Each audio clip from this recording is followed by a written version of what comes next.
behalf of the NSS unit of Usha Praveen Gandhi College, I, Khushi Kaushal, would like to welcome you all to our webinar on the importance of youth parliament. The National Service Scheme of SVKM's Usha Praveen Gandhi College of Arts, Science and Commerce is an India government-sponsored public service program conducted by the Ministry of Youth Affairs and Sports of the Government of India that is actively involved in various social service activities and assist government projects and society needs. UPG NSS actively engages itself in community services, learning, extension, government programs like Swachhata Mission, Ek Bharat Shresth Bharat, and many more. This was about UPG NSS. Now talking about PCGT. The Public Concern for Governance Trust was founded by late Mr. B.G. Deshmukh, former Cabinet Secretary to the Government of India, Mr. Julio Ribeiro, former Mumbai Police Commissioner and Director General of Police Punjab, and Dr. R.K. Anand, pediatrician, former director of Jaslok Hospital, to strive for good governance in the city of Mumbai. Public Concern for Governance Trust has initiated the Youth for Governance program to sensitize the youth on issues of governance and to develop leadership skills, especially in public activities. Youth for Governance program aims at changing the students' perspective towards ethical conduct in whatever profession they finally opt for, in government or private sector. The PCGT dialogues are followed by a series of interactive sessions with eminent personalities with great social consciousness. Youth for Governance program helps to build the students' perspective towards ethical conduct and responsible citizenship. Now, I would like our program officer, Mr. Rajesh Maurya, to take over and say a few words. Very good evening to everybody present here. And on behalf of NSS Unit UPG College, University of Mumbai, I welcome Dr. V.P. Raja, retired IS officer, Chairman PCGT, on this platform. And the topic for today that is being given to us, that is importance of youth parliament. It is one of the very apt topics that we need to discuss. And it is a very right platform and we have very right person to speak about this. And I'm very happy. I once again welcome Dr. Raja on behalf of NSS unit, and the platform is yours, sir. Welcome, sir. Thank you very much. Thanks to the NSS unit, the various volunteers and the students present there. There are, I see already 44 students, more when they join in can be admitted. Sir, I'll just give a brief introduction about you and then we can start with the session. Okay. Yeah. Okay, so our guest speaker for today is Mr. V.P. Raja. V.P. Raja, after obtaining 2 postgraduate degrees in physics from Delhi University and Columbia University respectively, joined the Indian Administrative Service in 1947. While in service, he completed an MA in Rural Development Planning from the University of East Anglia. As IAS officer of Maharashtra cadre, he has worked in various assignments at the district, state, and center. In recognition of his outstanding contributions to administrative reforms while working as collector of Satara and as Transport Commissioner of Maharashtra, Mr. Raja was awarded the Distinguished Government Administration Award. With the Government of India, he worked at the Ministry of Human Resource Development, the Planning Commission, the Ministry of Defense, and at the Department of Atomic Energy. He retired as a principal advisor to the Department of Atomic Energy in September 2008. Thereafter, he was chairman of the Maharashtra Electricity Regulatory Commission, MERC, for 5 years till he attained the age of 65. Concurrently, he was also chairman of the Expert Appraisal Committee of the Ministry of Environment and Forests of the Government of India for appraising new projects for coal mining and thermal power projects from the point of view of their environmental impacts. He has a passion for teaching, coaching, and mentoring young students. Over to you, sir. We can begin with the session. Thank you very much, Kaushal, for your kind words of introduction. I must confess that my throat is not in a very good condition. So I must apologize right at the beginning. Because I'm having a little bit of an irritation. So please pardon me if occasionally my throat misbehaves. Okay. Now we want to talk about the importance of the youth parliament. I asked Kushi Kaushal what is the average age of the people who are attending today's session. And she told me it's likely to be 18 to 21. So around 20 years, let us say, you're all 18, 19, 20, 21, 22. And there'll be some, what in statistics we call as outliers. There'll be some much older people, but unlikely to be much younger people. Okay. So you're all, let's say, 18, 19, 20 years of age. You all live in a household. Most of you perhaps live somewhere in Mumbai, Greater Mumbai suburbs, Navi Mumbai, Thana, these kinds of areas. So you live in a family. So you have your parents, perhaps some siblings, brothers and sisters. Some may be having grandmother, grandfather, one more generation living, some may not be having. So you live as a family. As a family. Now, there are many issues which you discuss. Some issues are pertaining to the family. Some issues may be pertaining to what you want to do. You have your own desires and ambitions, and starting with what course you like to pursue. After completing whatever course you're now doing, what is it that you like to do? You have your own ideas, but your parents or siblings also chip in. Aise karne se acha hoga. There is some kind of a discussion takes place, and a decision is taken.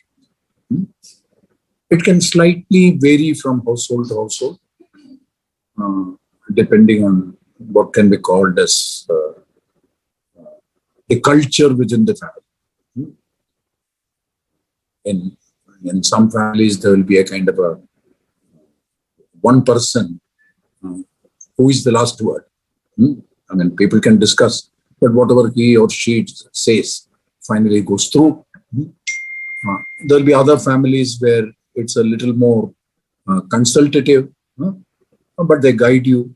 But all that I'm saying at the moment is, you discuss things within the family before you take a decision. And ideally, everybody contributes to that decision-making process. Some are only listen, they don't say much. Like suppose you have a mother who doesn't say much. But finally, she tells her views to you on a one-on-one basis, or tells her husband, that is your father, that I think this is what our girl should be doing. So the method by which these discussions are carried out may somewhat vary, but there are many decisions within the family which are collectively taken, because you're living in a household. Now from the household, let's go one step higher. I presume, since you're all living in Mumbai, Navi Mumbai or Thana or suburbs, quite likely that a large number of you are living in multi-storied buildings or living in what we call as cooperative housing societies. Either cooperative housing societies formed by you, or after purchasing flats from builders, the people there together form some kind of an association or a society. Now, there are decisions which the entire society needs to take. Suppose let us assume it's a small society of 20 flats. But some may have 100 flats, some may have 50, some 20. But for the sake of argument or example, let's say it's a small society with just 20 flats, which means 20 households staying there. You need to make arrangements for collecting garbage from every floor. If it's a multi-storied building, you may have to do some repairs to the lift because the lift is not, lift requires maintenance. If it's an older building, a time comes when a new lift may have to be put. How do you take these decisions? Because at the end of it, all these decisions cost money. And money will come through contribution of all the flat owners. Some of you, again, may be hearing these kinds of discussions because your parents may be participating, your father or the head of the family may be participating in these discussions. So this is a situation where it is not just one family, 20 families together have to come some decisions.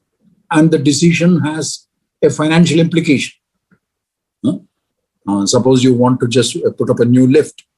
The new lift will easily cost about 20 lakhs of rupees. So 20 families means every family will need to contribute 1 lakh. But suppose the family staying on the ground floor or the first floor says that we won't be using the lift. We'll only be using the stairs. So why should we pay? These questions do come. Then you will discuss this. So these 20 flat owners have formed a cooperative society. But all 20 can't meet all the time. So the cooperative society elects a managing committee.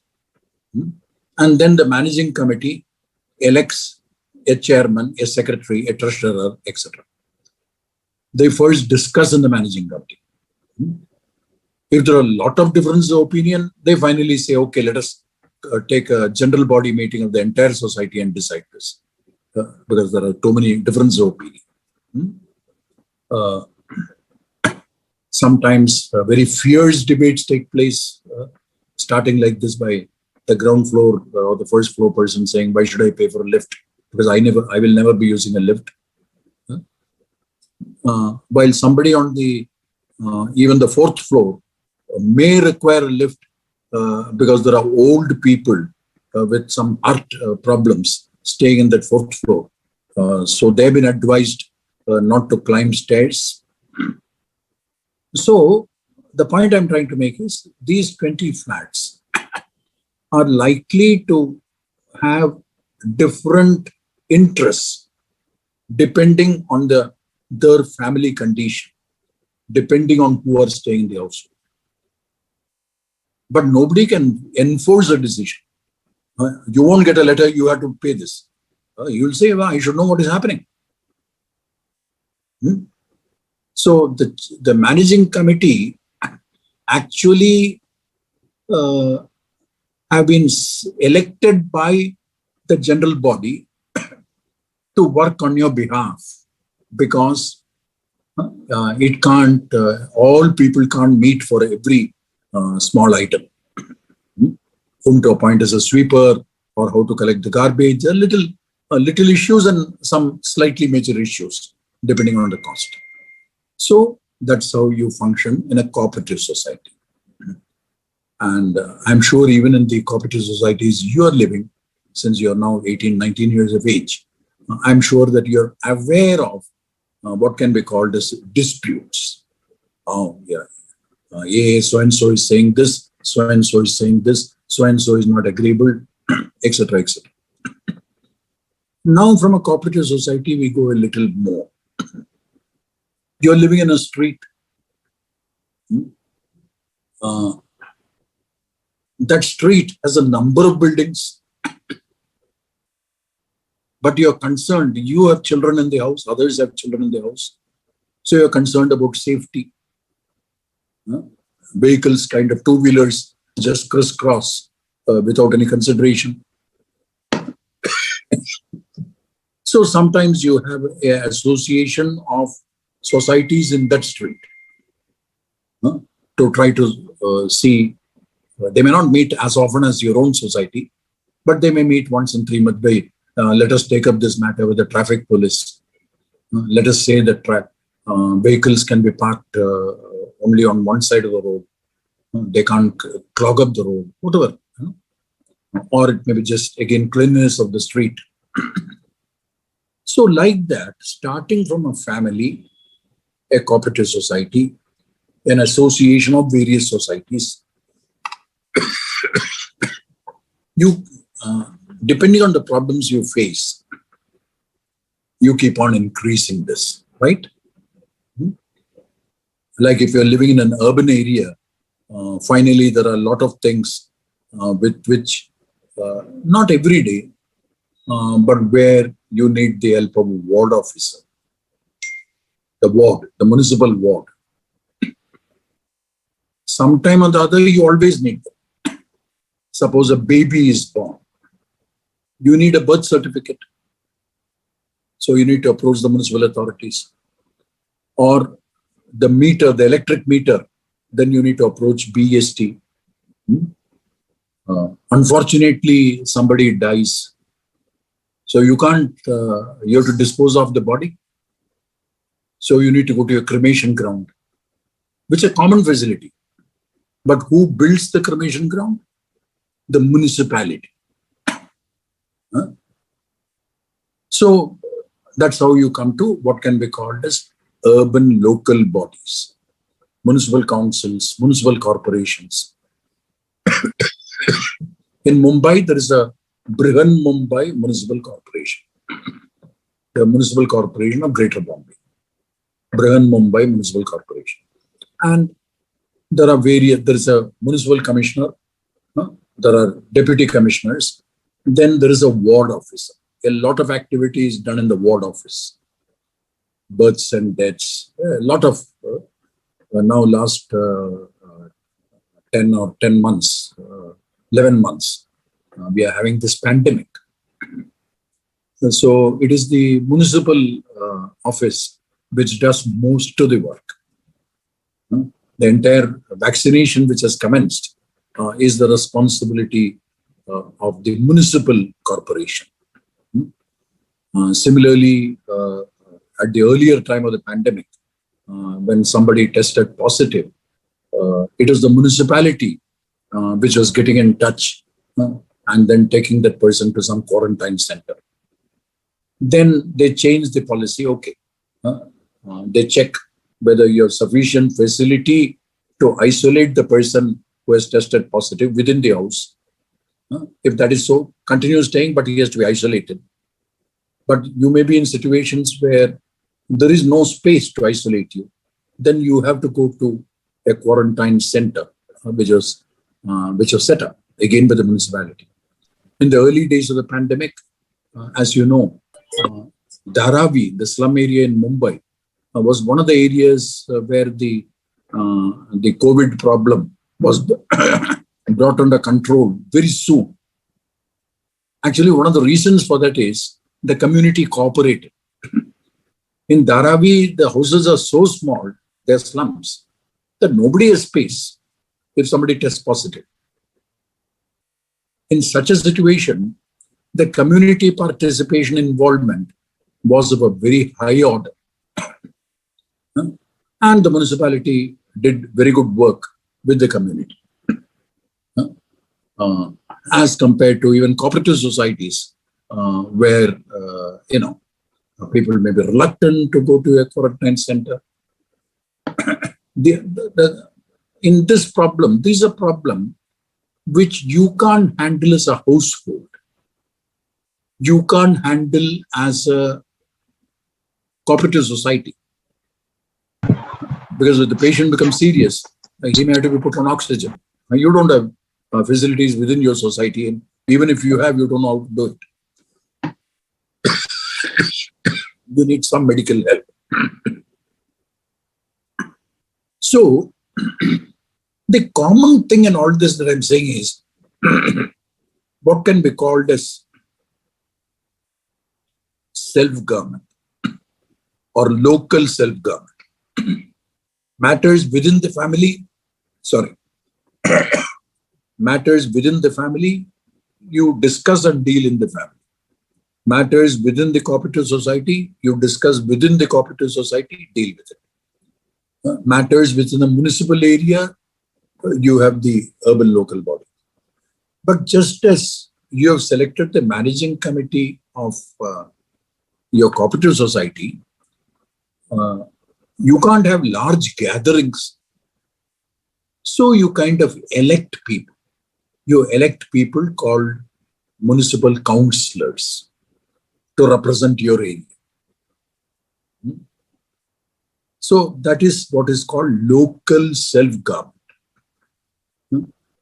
And the municipal councillors, whatever problems the municipal councillor has within his constituency, he's in almost daily touch with the ward officer. And he tells the ward officer has engineers, health officers, various people.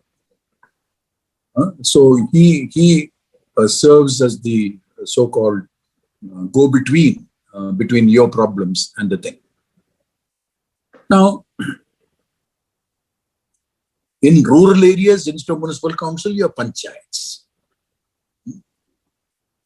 So the entire system of governance in India,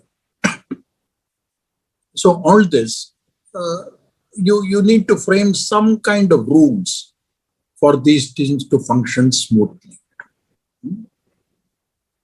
You can go higher. I talked about municipalities. Then from municipality, you can go to state government, central government. So the law which, what can be called as the main book or the mother of all laws, which lays all this down, is the Constitution of India. There is a small booklet which actually all citizens should know, irrespective of whether you're studying arts, commerce, science, music, anything, law, irrespective of what you're studying, because you're a citizen of India, one document that you should know is called the Constitution of India. I have a copy of that book here. The Constitution of India. You can get the Bare Act. You can also get it by just doing a Google search. Bare Act of the Constitution of India. This is a very, very important document. Because this lays down how governance is to be carried out in the country. But there is a huge background to this document. This document, we gave ourselves this document on 26th of November 1949, and it came into effect in India from 26th of January 1950, which we celebrate as Republic Day. But if you go to history, the kind of problems which I just now described had always existed. And so-called, suppose in your cooperative society, the chairman kind of just says, "Main jo kahunga wahi karna padega." There can be situations in your cooperative society where somebody has collected money and not accounted for it. And nobody knows. There is anger. In the world also, these things have occurred in the past. In fact, sometimes the kind of anger has been so much that people have revolted. Revolutions have taken place. You had the American War for Independence, America was a colony of Britain. And it became independent republic after the so-called War of Independence in 1776. When they said, no, we won't accept Britain as our boss. We will govern ourselves. The American. In France, there used to be monarchs, the kings. But in 1789, there was a revolution. People got very angry because that was the time when even food became scarce. And the king, etc., had become so, had no idea what is happening. So they came in a demonstration. They came in big group to the palace and shouted, "We don't have bread, we don't have bread." And the queen, who is oblivious of what is happening to the citizens, came to the balcony and said, "If you don't have bread, eat cake. If you don't have bread, eat cake." That kind of... And that anger led to so much that the people who were angry went to the jail and broke it open and let all prisoners out. That is called the storming of the Bastille. The Bastille was a big prison in Paris, something like the Author Road prison in Mumbai. So where the people whom the king didn't like at that time had all been prisoners. So people just stormed. So if you do a Google search, the storming of the Bastille, that's a great event in the French Revolution. And the monarchy was deposed. And what we now call, in India, we call it the Lok Sabha. In Britain, we call it the House of Commons. In the United States, we call it the House of Representatives. All these houses, the starting point of that was the French Revolution in 1789, where they said, no, we can't trust the king.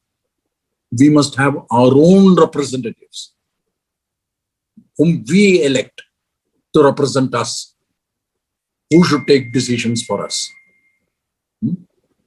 So something called the House of the People was created. In French language, it is called the Tiers Etat, or the Third Estate. That is because during the king's time, before the French Revolution also, there used to be these monarchs, government, but the kings also needed some advice. So normally they had either, some noblemen advising them. In India also, the various Maharajas had their advisors.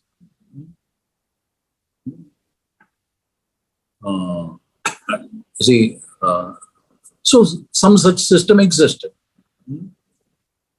Then over a period of time in some other countries, you had the king, you had these advisors, and then you had some religious heads. In the Western countries where Christianity was present, the church played a role. But people, if you go still to olden days, one of the first forms of government was in the city-states of Greece, in Athens, in Sparta. But there, everybody was not, did not have a vote. Only some people had, others were slaves. So some such forms existed. But the French Revolution brought in a system of the House of the People, the Third Estate. The first estate was the king. The second estate was the nobles, the church, etc., advising. The third estate. And the French Revolution brought this concept that the real power to take decisions should be with the House of the People. And that is the concept of the republic. In a republic, there is no monarchy. There is no single person. England still has a monarchy, but the monarch has no powers. The Queen of England is only a figurative head. The power is with the House of Commons. So there are very interesting,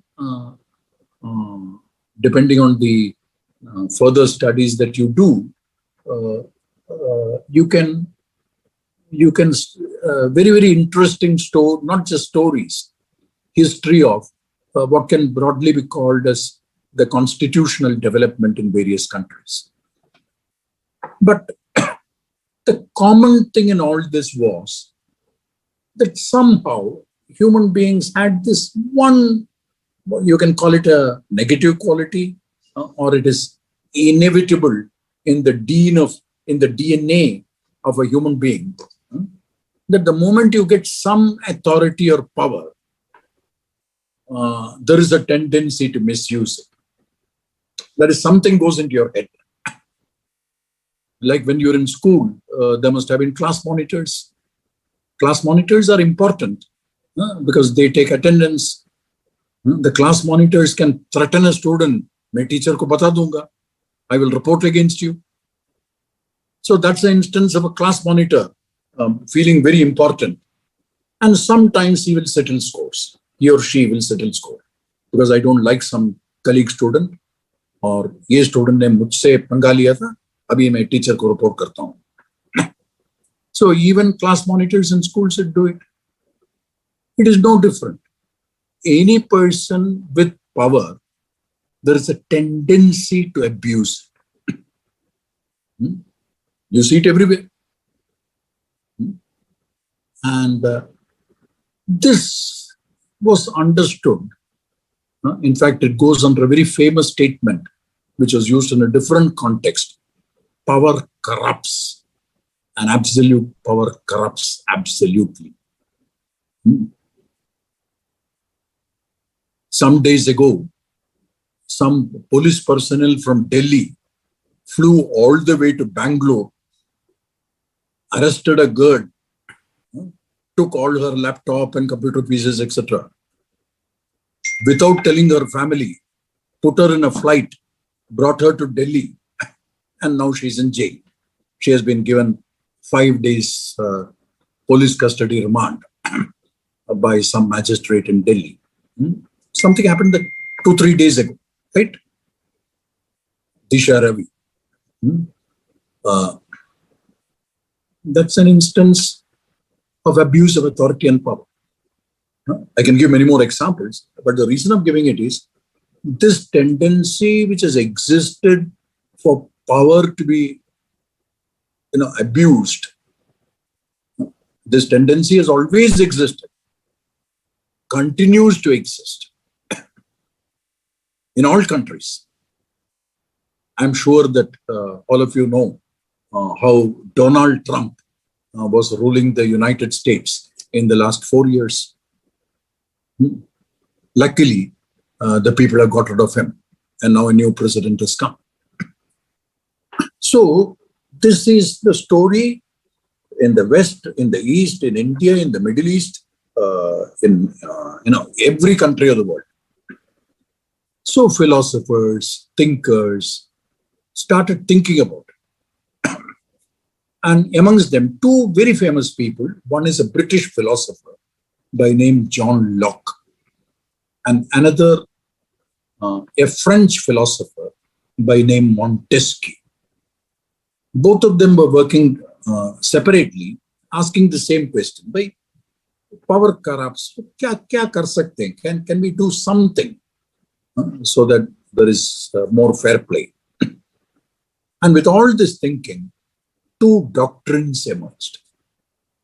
One is called the doctrine of separation of powers.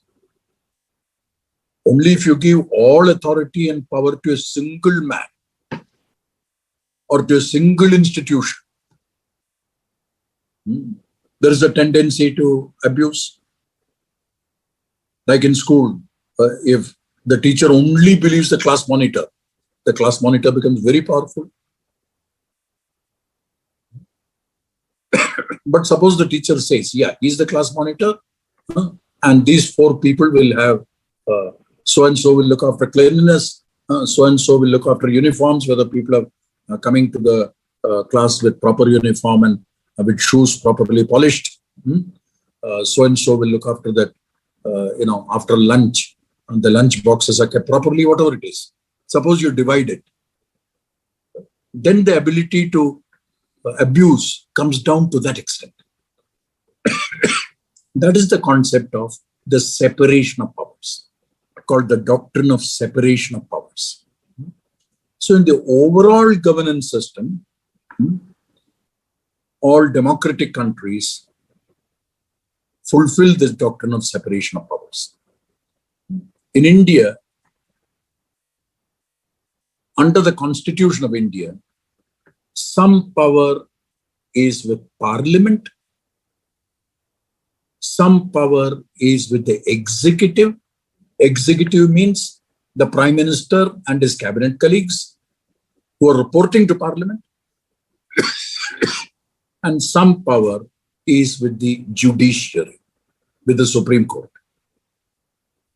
So that is called separation of powers. Parliament, executive, judiciary. In India, this is called the horizontal separation of powers. In addition, there is a vertical separation of powers. Some powers are with the central government, some with the state government, some with the local bodies. That is municipal corporations and municipal councils in urban areas, Zilla Parishads, Panchayat Samitis and Gram Panchayats in the rural areas. That's a vertical separation of powers. And the Indian Constitution, which I showed you, gives details of how the powers are separated. Parliament can enact, only those can pass laws. The duty of Parliament is to pass laws. The duty of the executive is to carry out those laws. And the duty of the judiciary is to look into whether those laws are all right, to interpret the law and also see whether the law is against the Constitution. What are the subjects on which Parliament can legislate is given in a schedule of the Constitution called the 7th schedule, where 3 lists are given. List 1, called the Union list, on which Parliament can legislate.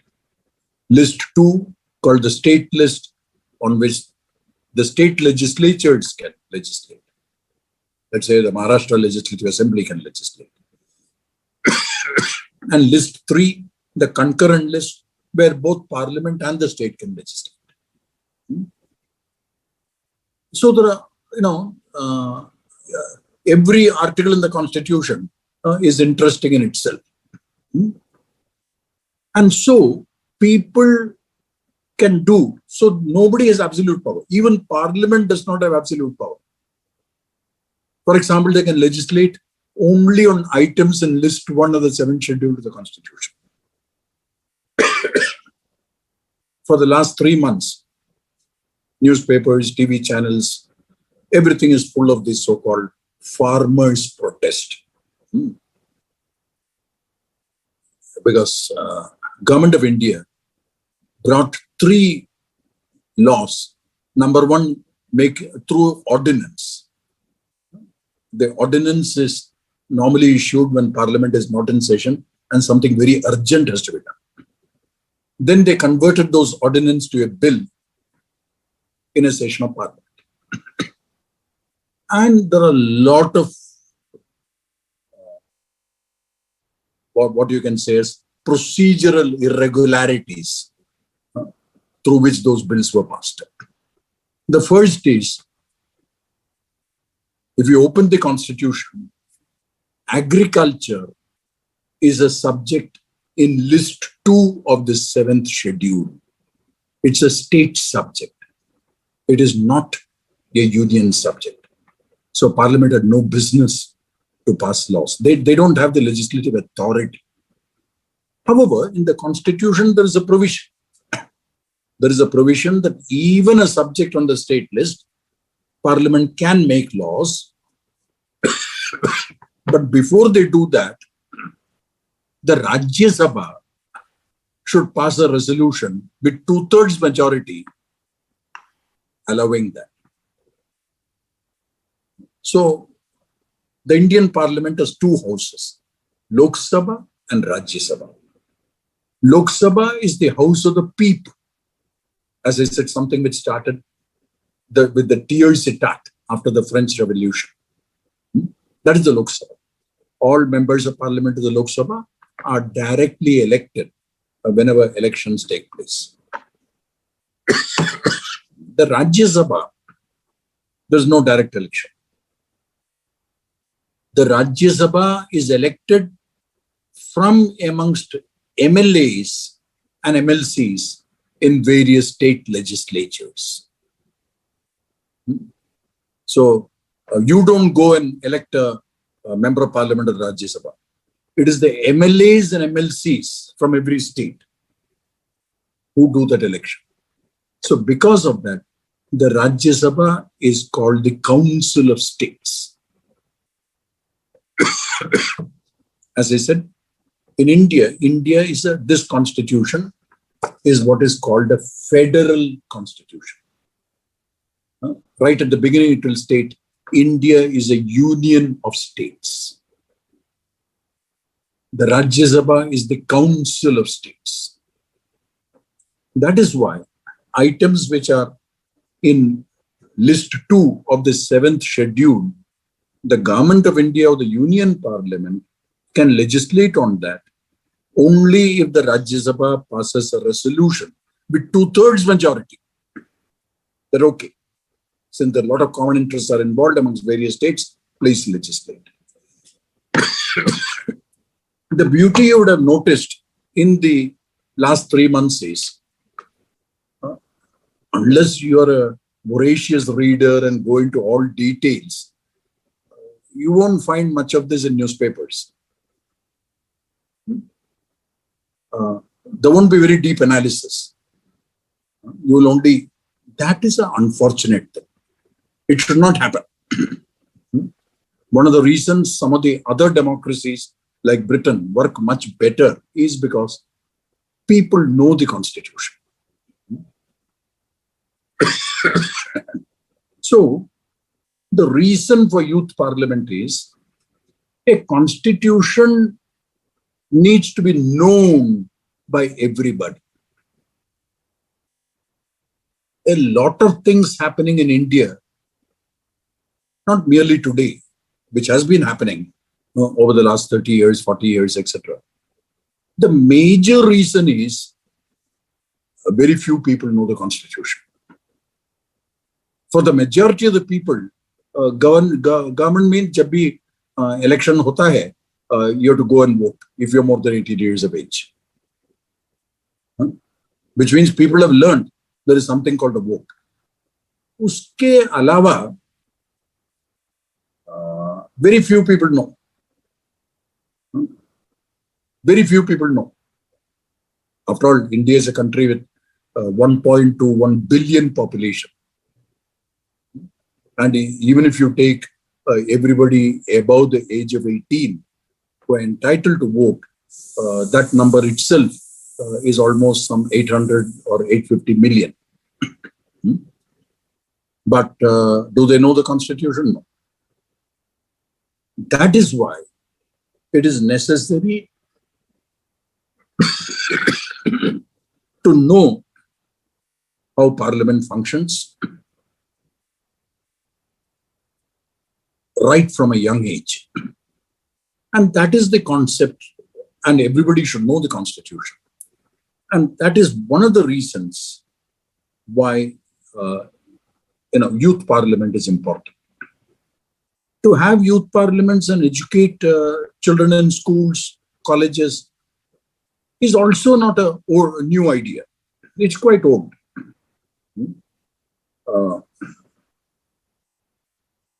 In fact, a formal resolution that there must be youth parliaments so that everybody gets to know what is parliamentary democracy This kind of a resolution was passed in an All India conference held in Bombay in the year 1962. So 72, 82, 92, 82. Almost 60 years ago. 59 years ago. After that, a pilot project was taken up in Delhi, only in the Delhi area, Delhi Union Territory area, in 1966-67, supported by the government. And every year, youth parliament activity continued without break from 1966-67 in the Delhi area. In 1978, it was extended to a select number of Kendriya Vidyalayas, because Kendriya Vidyalayas are schools directly funded by the Government of India. And then after some time, it was extended to all Kendriya Vidyalayas and some kind of competitions. Not necessarily every year, but off and on, competitions, youth parliament competitions are held involving Kendriya Vidyalayas.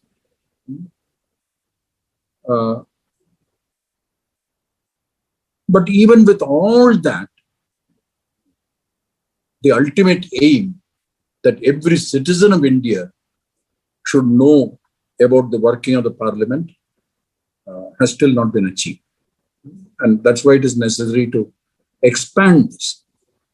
And what are the purposes of youth parliament? Number one, as I said, so that students at a young age, even before they come of voting age, 18, understand parliamentary procedure. How does parliament function? So that they're able to develop an insight into the working of parliament. They understand public issues and form considered opinion.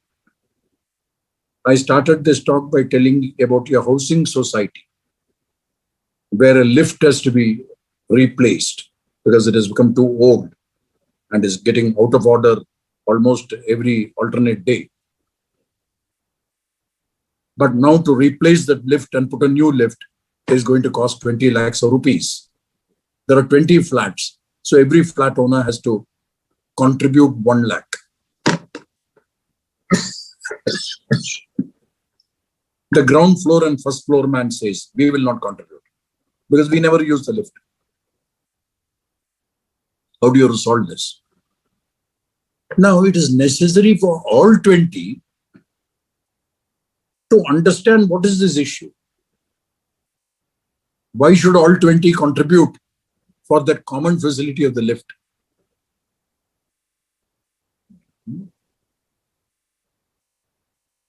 You know, there has to be some discussion. So when you go from a cooperative society to higher things, there are bigger issues.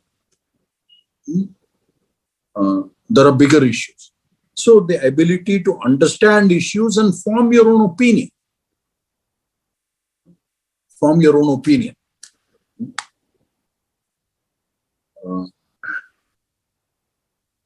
For example, this ground floor person says that I don't use the lift. But the same person may be coming to the society and say कि मेरे घर में rodent का काफी problem है. These rats keep coming in. So society should do pesticide treatment. That much rats may not be coming on the 7th and 8th floor. Rats may not be coming to 7th or 8th floor. So can the first floor? So you have to explain why rodent treatment is being done to the society. Perhaps you are benefiting more. So you have to pay for the lift also. So to kind of how to argue cases, how to come up with ideas, how to bring in consensus, how to listen to people with very differing ideas. and instead of getting angry, understand various positions, develop a kind of a tolerance,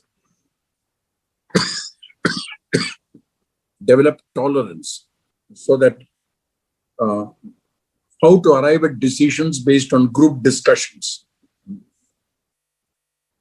So it's a lot of conducting youth parliaments, help develop all these qualities of leadership, qualities of jotting down ideas, then articulating it, speaking about it. I'm sure that some of you would have heard this so-called fiery speech of this Trinamool Congress member of parliament, first-time parliamentarian. That is, she became an MP for the first time, called Maua Moitra, in the recent parliament session. If you have not heard, you please type out on Google search Maua Moitra's speech in parliament. You'll get the YouTube. Listen to it. That speech became viral. So, a few days after that speech, everybody wanted to listen to it, etc. She was interviewed.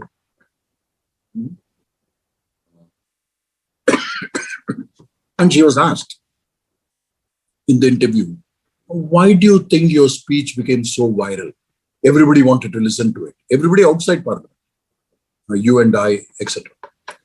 And she gave a correct answer.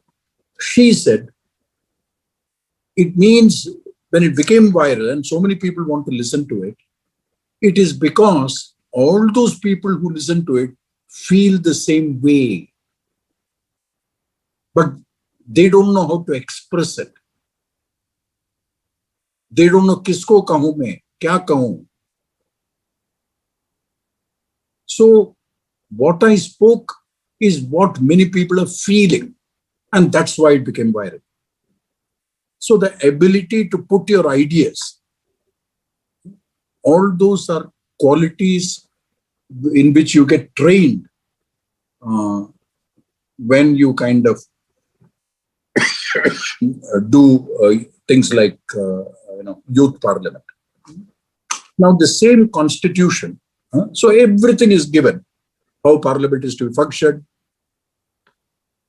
how government, when we say government, actually, as I said, there are these three wings: parliament, executive, and the executive and the judiciary.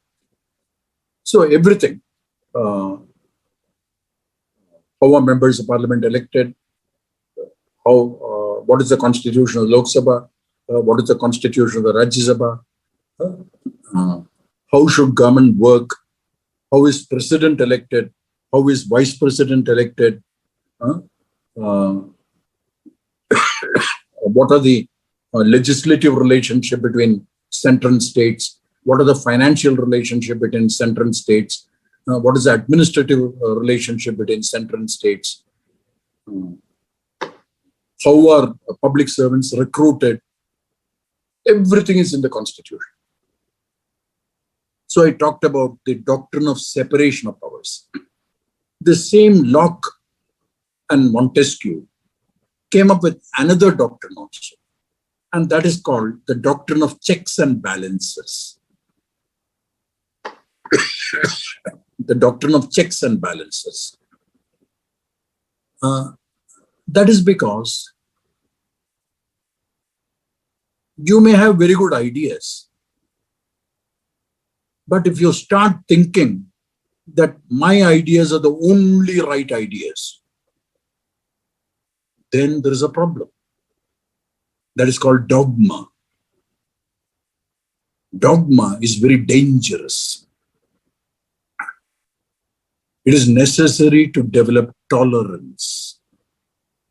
It is necessary to understand that I can be wrong, or I can be partly right, or I don't see certain points, which I start seeing only if I become a good listener.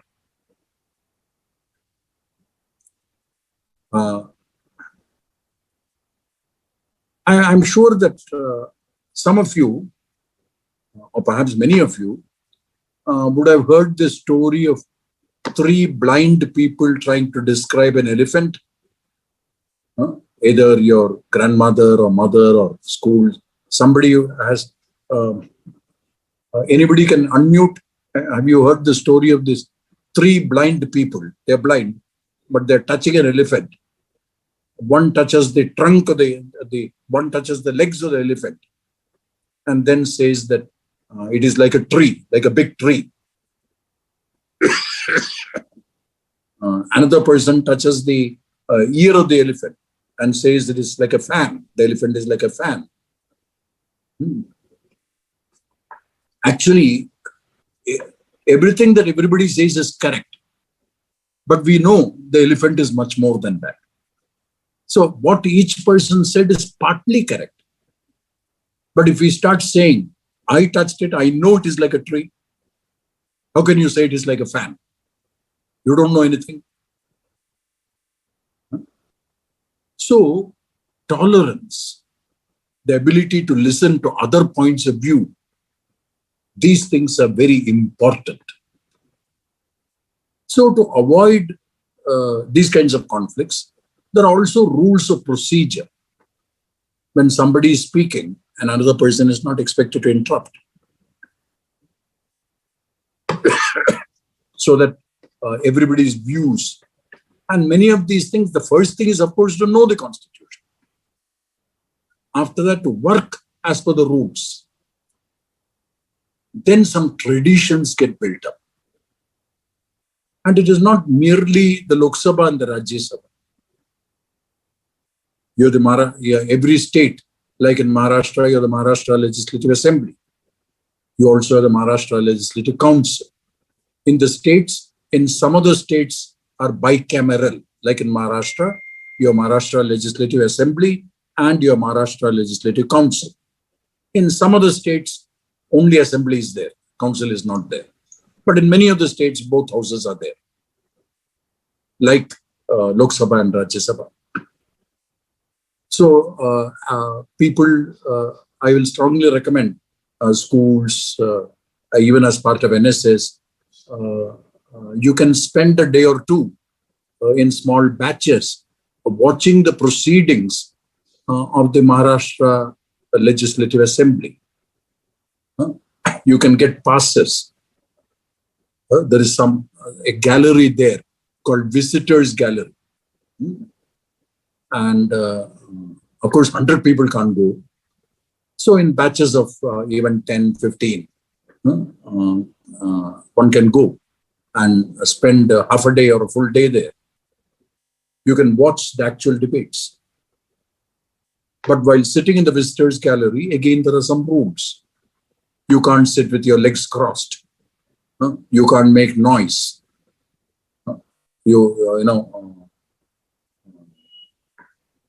Those rules will be told to you. You can even go to a Zilla Parishad meeting by taking permission that 5 of us, we just want to watch the proceedings in the Zilla Parishad or in the municipal corporation. Because seeing is believing. So the youth parliament has what I call as a lot of advantages. Advantage means basically you learn and get involved with the so-called working of the government from a very young age.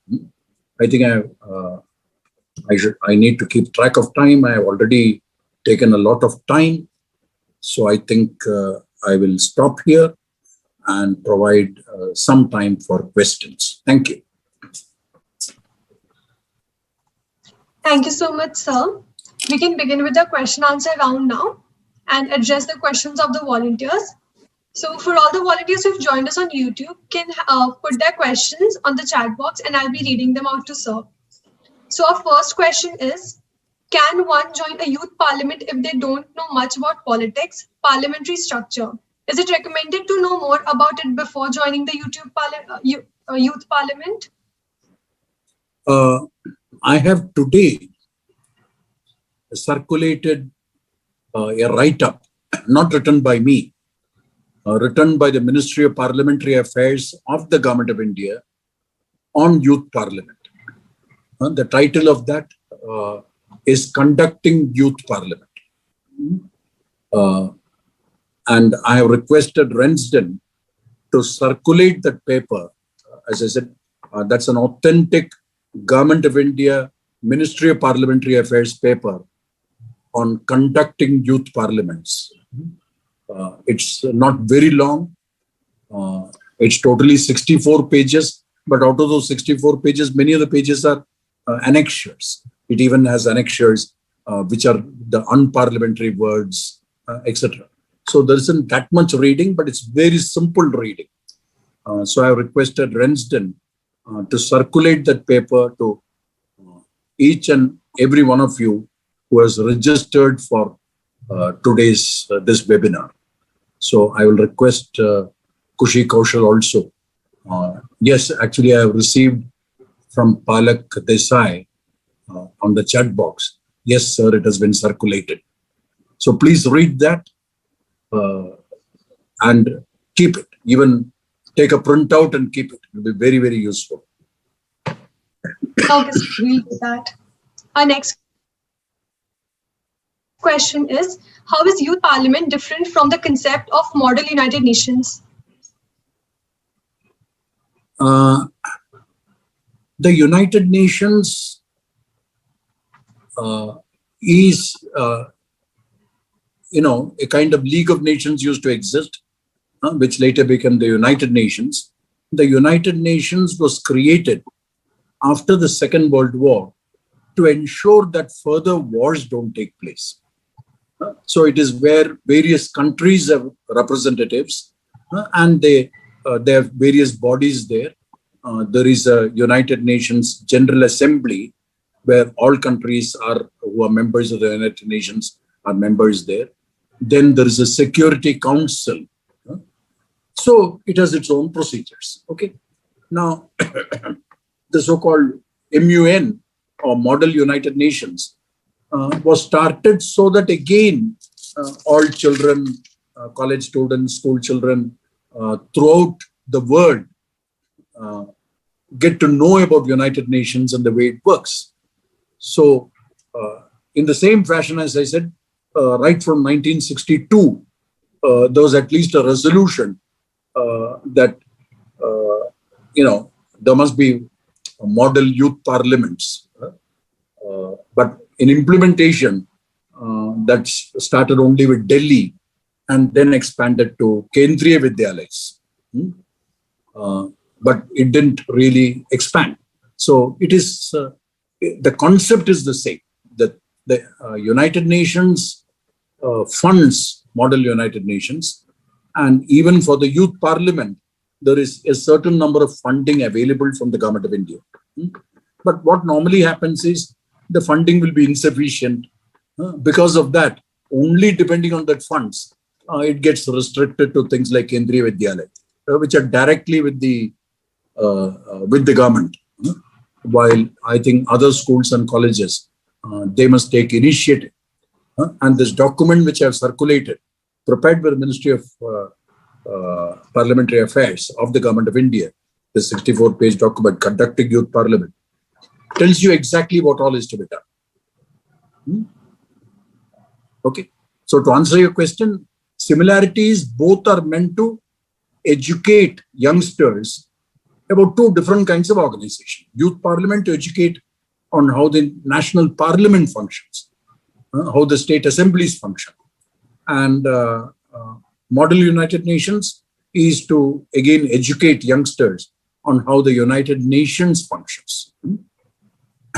But in case of National Youth Parliament, the entire thing functions as per the Constitution of India. The United Nations also has its rules. For example, in the Security Council, there are 5 countries who are called permanent members. And whatever is the resolution, the permanent members have the power to veto it. So there are so-called specialities, the rules are different, but intention is the same. Okay? Okay, sir. Our third question is, has there been any youth parliament who have executed some changes in the society through the discussion? Now, I won't know because,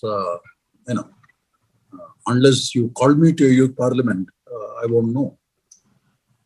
Normally, yes, because what will happen is discussions take place. When discussions take place, students get interested. When students get interested as an individual, they will become more active. They'll become more active. The so-called environmental impact assessment notification, draft environmental impact assessment notification, which was published by the Government of India in 2020, more than 2 lakh objections came to it. So Government of India has now put it on the back burner.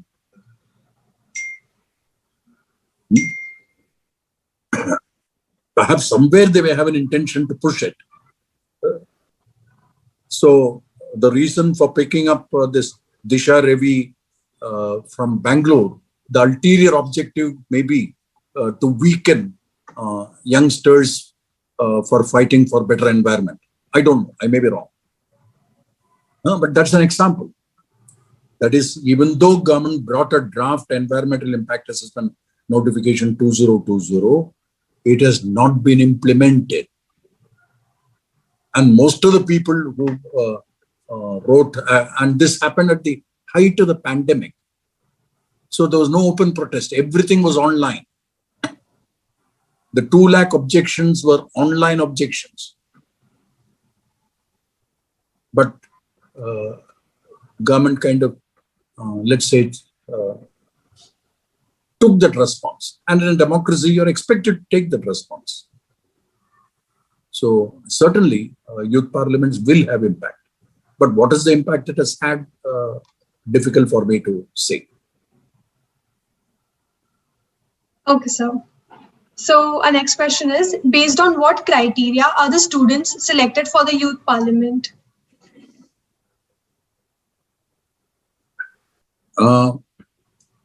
PCGT is going to conduct a youth parliament. It has already conducted 3 youth parliaments, 2 in Mumbai and 1 in Pune.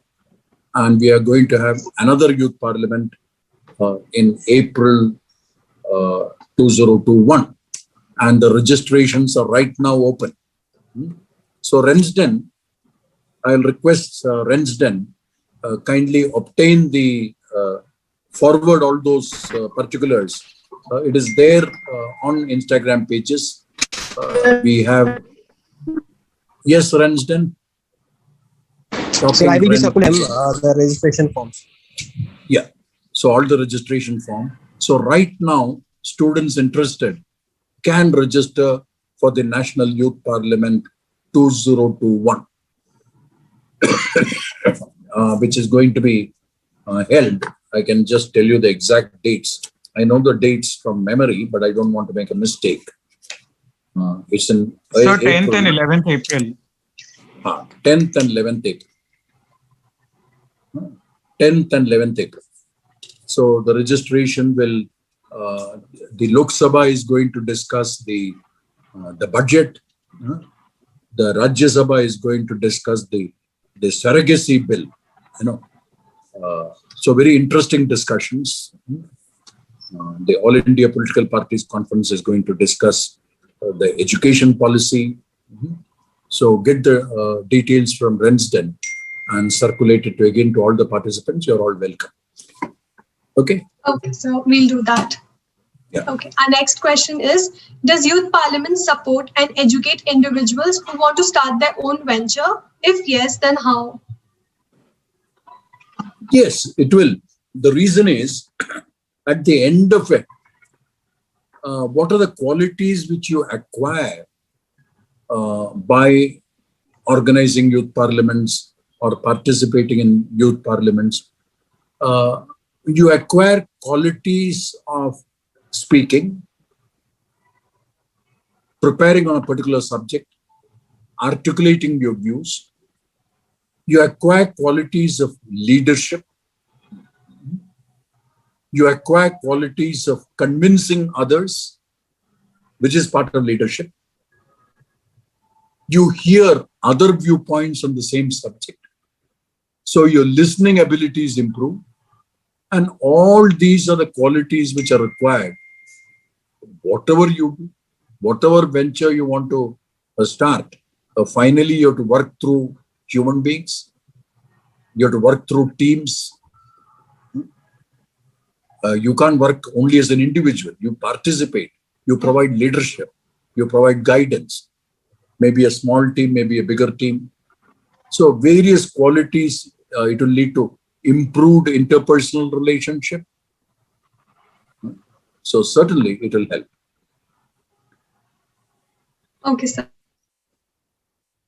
Our last question for the day is the role of youth parliament members to also spread knowledge of the constitution to others who are not in the youth parliament? Excellent. As I said, the knowledge of the constitution is required for every citizen. So normally the constitution ought to be known even before people come of voting age. There must be some courses, of course. There'll be in social studies, there is a part called civics. Civics should include the constitution in somewhat greater detail. Again, I will request Rensden. Rensden, I think a week or two ago, I circulated a small document called We the People. If you're not able to find it, I can send it to you again. The question which has just now been asked, this has been coming to the mind of a lot of people. Yes, sir. So We the People, kindly circulate it to everybody. So this document called We the People have been produced by a large number of active, interested people with the same objective, that comes second, the absolute minimum. What is India as seen by the Indian Constitution?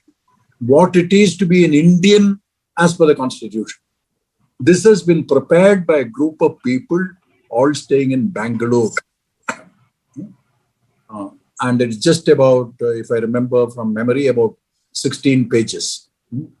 A small document with some sketches, etc., called We the People. So Rensden will again circulate that to all of you. Absolutely right. Everybody should know the Constitution. The more you do, the better. Yes, sir. We totally agree with that. All right, so thank you so much, sir, for such a wonderful and insightful session. I'm sure all the volunteers had a lot to take away from the session and learn something which they did not know earlier. We would also like to thank the University of Mumbai to provide us with a platform to conduct this event on a large scale. Furthermore, I would like to extend my vote of thanks to PCGT for agreeing to collaborate with us and make this event a huge success. Last but not the least, I would like to thank all the volunteers and participants on YouTube for showing up and being active participants. We request all the volunteers to kindly fill the feedback form, which will be shared on YouTube live chat. Thank you so much, everyone, and have a good day. Thank you very much. Thank you. Thank you.